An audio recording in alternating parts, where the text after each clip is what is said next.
In the beginning there was water, frozen water mixed with earth.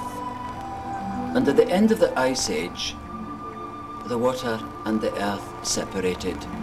The water went its own way to the river and the sea, and the earth was left behind. This is our prima materia on the Errol Brick Road. This is our clay pit. To you, mud. To me, clay.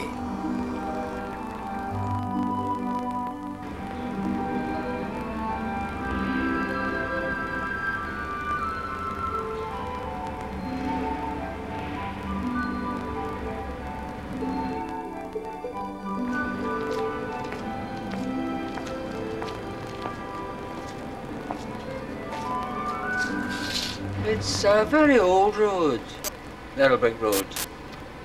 Bricks and tiles have been made on this particular century. And before that, in this area, the Romans made bricks and tiles in the 1st century. So it is a long road and an old road, but it's a road that's going places. Let's see. So this is where we begin on the Errol Brick Road, preparing clay, brick earth, marine till, glacial alluvium, earth by any other name. We stockpile it. Several months of clay are stockpiled at the factory. The clay is allowed to prove and to settle, variously mixed by machine. The same machine which begins the clay preparation process by feeding the clay into the hopper, and it is judiciously fed by hand, adding dry bricks and dry dust to the mixture. It passes through the pan mill, 2 huge steel wheels rolling, and from there to the high-speed rollers, which are subterranean wheels moving at an even more rapid rate. This is the first stage of the operation, mixed with a little sand, mixed with a little hydrated lime when the clay is wet, as you might expect it to be in the winter. And then fed through a hopper, through an extrusion system, to the next stage in the operation, which is the clay preparation.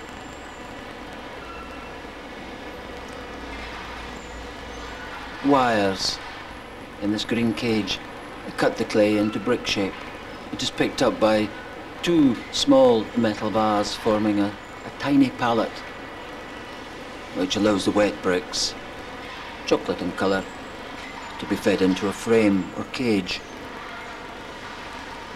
known as the wet frame, because at this stage the lozenges of soft mud are moist and wet.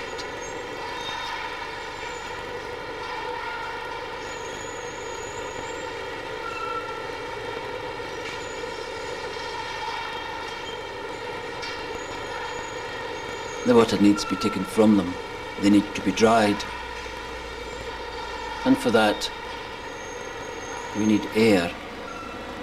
The air is warm. It is ducted into the drying chambers, which are like pyramidical vaults, deep and dark like the tomb of Tutankhamun. Rather appropriate, really, since the Egyptians were great brickmakers.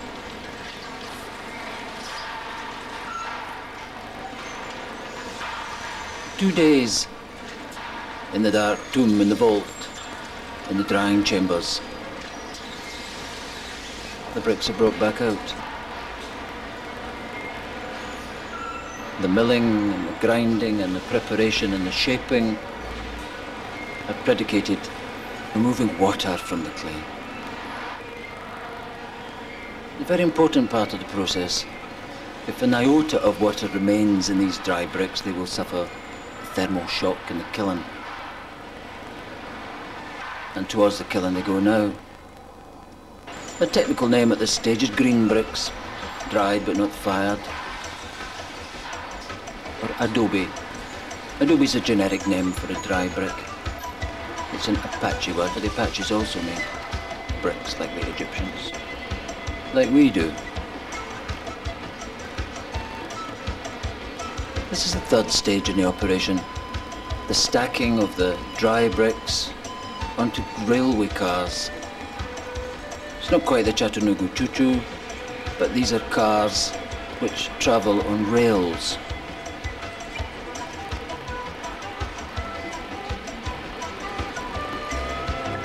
These young men set the lozenges in a pre-arranged pattern on top of the cars. The pattern is very important because they are stacked in such a way that the heat will flow through the entire cube of dried clay when they are put into the kiln.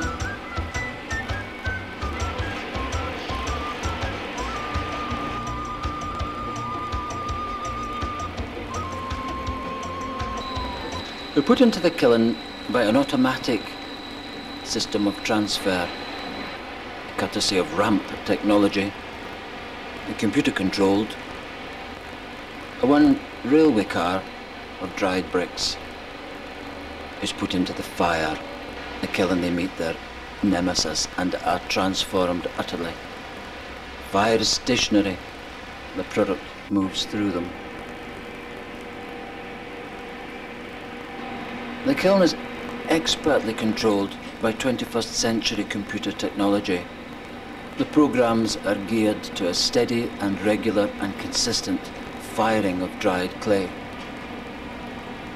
The temperature in every part of the burning zone is recorded and controlled, from 400 degrees up to 1100 degrees centigrade. It's a 3-day journey, not quite the Trans-Siberian Express, but the railway cars have come through the fire, as have the clay, which they carry on their broad shoulders.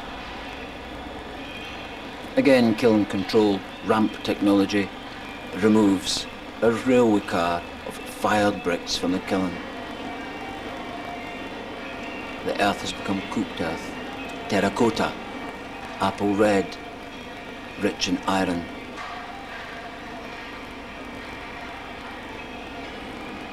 This is a penultimate stage where the bricks are carefully hand-packed in cubes. Each cube weighs just under 1 metric ton.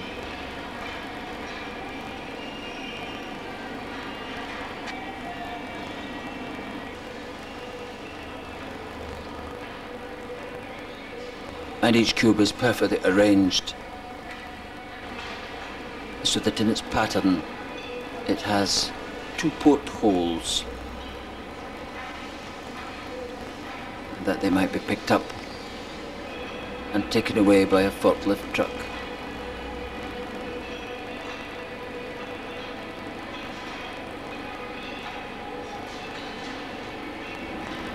And having been picked up so, they're taken now under the careful, watchful eye of the yard foreman out into the brickyard,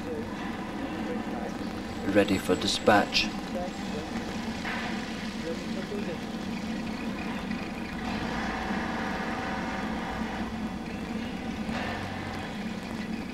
For the end of the journey, not quite the end of the road, involves them being loaded in a transporter and taken to a building site where, if properly built, they will endure for centuries. Like the old clay pit at the west end of the factory, which fed clay to this works 250 years ago, and ceased working at the beginning of the 20th century. The hollow, filled with water, naturally seeded with reeds, naturally stocked with fish, is a home to otters and a designated natural wilderness area. So since we win our clay from the prehistoric riverbed of the River Tay, a watery place, it's rather appropriate that Errol Brick Company has adapted as its logo the leaping salmon.